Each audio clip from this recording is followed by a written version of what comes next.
Hello, everyone. I'm Greg Giglio, principal of Homestead High School, and we have another edition of our weekly video message. This is for Friday, September 23rd. And as you see, I have another guest star with me. So this is Miss Susan Rocha. Susan is our new assistant principal. So Susan, you want to give us a little background about who you are? Sure. So I am many things, but I'm a graduate of the district. I graduated from Cupertino High School, and I also was fortunate enough after attending UC Davis to teach English at Cupertino High School for 20 years. And then after that, I decided to jump into the administrative field where I was an administrator for 4 years at Fremont and then 2 years at Limbrook.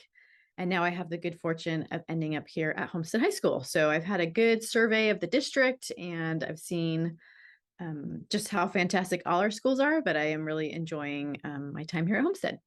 And we are glad to say she looks great in green. So we're happy to have her on part of our team. So when you started here, when we first brought you in, you were going to be our interventions assistant principal. And then as I've announced before to folks that Brian Dong is going to be moving on to the district office in a different position.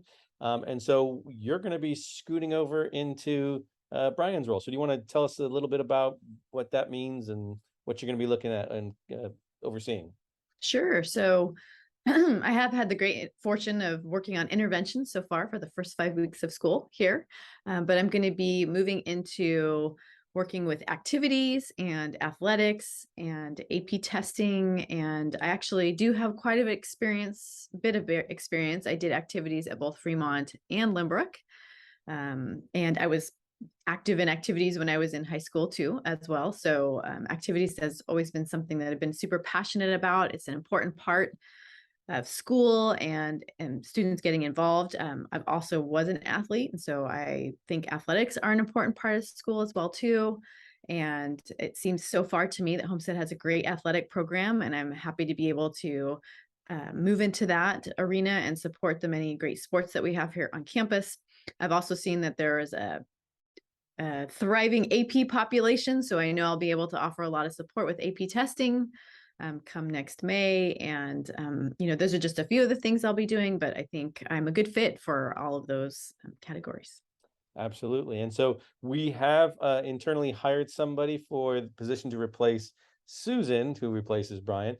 Can't announce who that is just yet because it hasn't gone through board approval. But as soon as that is, we will announce that. We'll also announce to everybody what sort of everyone's new duties are. So there'll be a more comprehensive and specific list as moving forward.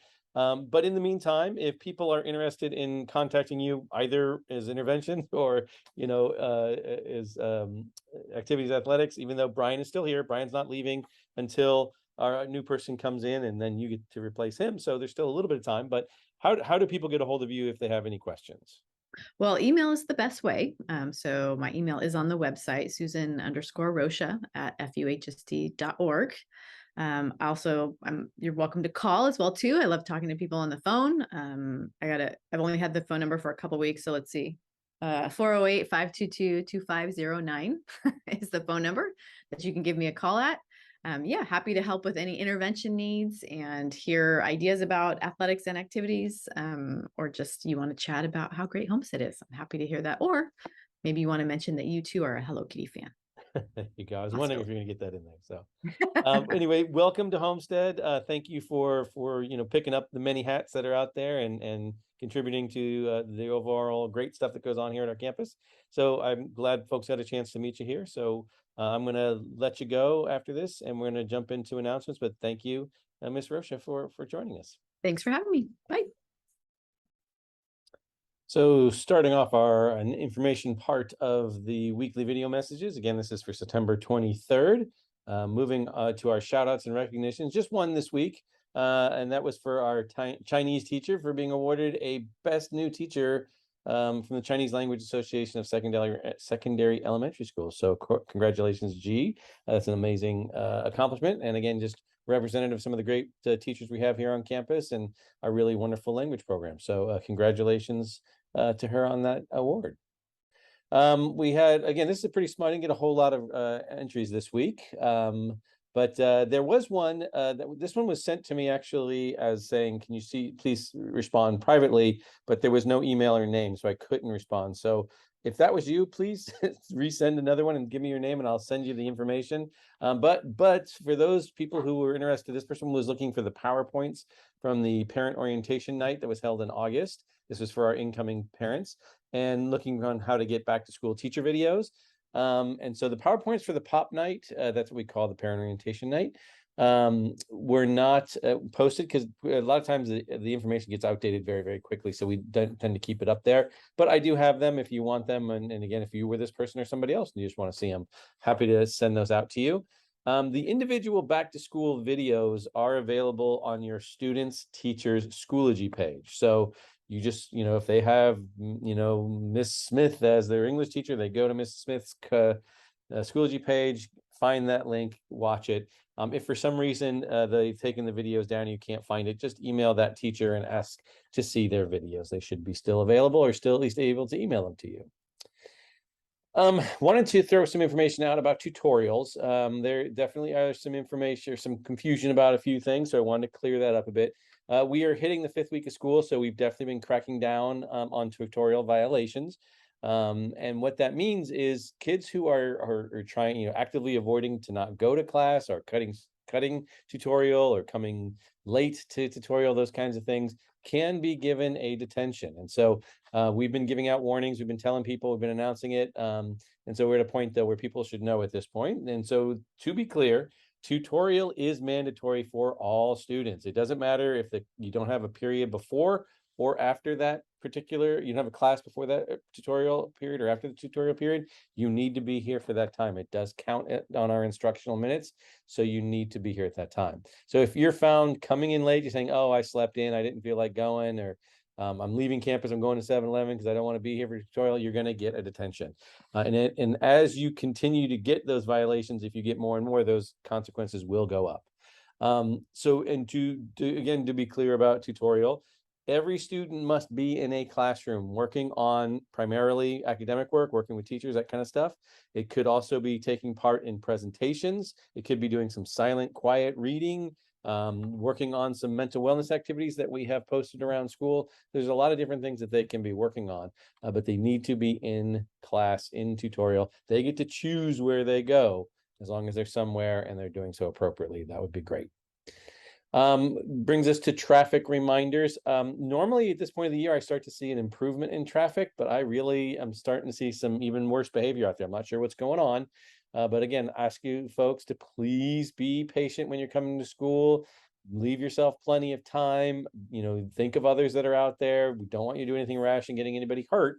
That's why we do this. That's why we're out there supervising.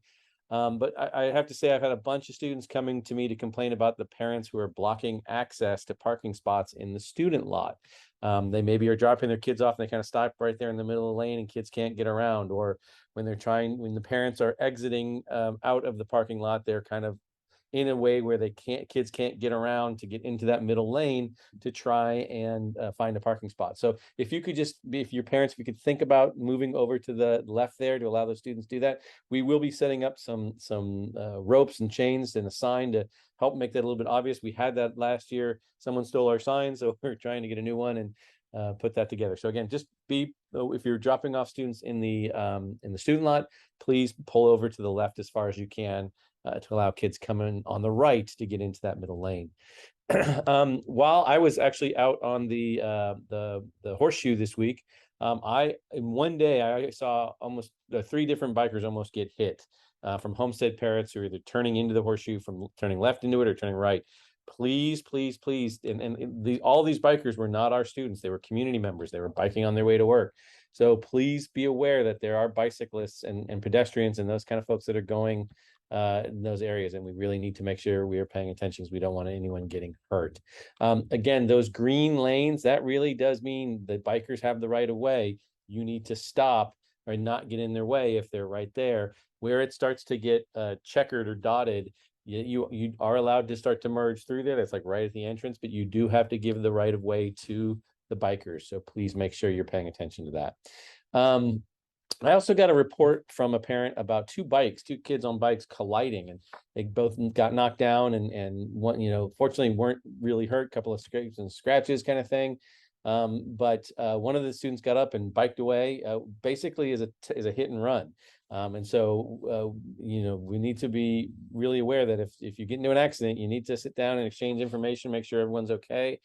Even if it's a bike or a skateboard or whatever, a lot of times the same vehicular codes apply. So you might, as a parent, might want to have those conversations with your kids about, what's acceptable, what's not acceptable. Like some people think, hey, I can ride a bike after having a couple of beers. And I know this shouldn't be for students, but for adults do this. And you can get pulled over for DUI. So please know that is, just because you're on a bike doesn't mean you get to do different things. But if you're in an accident, please come see us. Please come report that. You can call a police officer to help if there needs to be any sort of issues. But again, please, everybody, just be careful, looking around, making sure you're giving way. And again, the best tip I can give you is to please don't come the last 10 minutes before to drop off. That is always our busiest. If you come, half hour before, 20 minutes before, even 15 minutes before, you're going to find that traffic is a lot less and you'll be able to get in and out way easier. So that's our traffic reminders for the week. So thanks for all of you who do the right things and are being safe. We appreciate you taking care of our students, our staff, and our neighbors. Thank you for that. On to our important dates. We have coming up on the 28th, the financial aid for college presentation. Those seniors who are looking to figure that part out, this is a great presentation to go to. As I've mentioned before, the 29th is the end of the first grading period, merely a progress report grade. It is not a finalized grade. It does not go anywhere to the colleges or any of that kind of stuff. It is merely a marker to say, hey, this is your students either doing well or they're not doing well, and maybe some time to start doing some different stuff. October 1st, we've talked about the District Marching Band Expo that's coming up here at Mustang Stadium. Hopefully you get a chance to come out and check out our amazing band as well as the other amazing bands in the area in our district. Getting very excited about homecoming week coming up on the week of the 3rd. My next week's guest stars are going to be some ASB folks who will tell us all about the fun stuff they've got planned for homecoming. Again, I don't think any of these information is fairly new at all. So I think I've gone over them all before, but the 11th, last chance to make up school photos. The 12th, 9th grade only guidance presentation. This is for parents only. So please look at our guidance page for that. On the 14th of October is the last day to drop class with no reflection on the transcript. And the 17th, there is no school that day. So again, I just want to thank my guest star this week, Susan Rocha. I hope you get a chance to meet her along the way. She's an amazing addition to our team. And I hope you have a great weekend as now we begin into the true season of autumn. Have a great weekend, and we'll see you next week. Take care.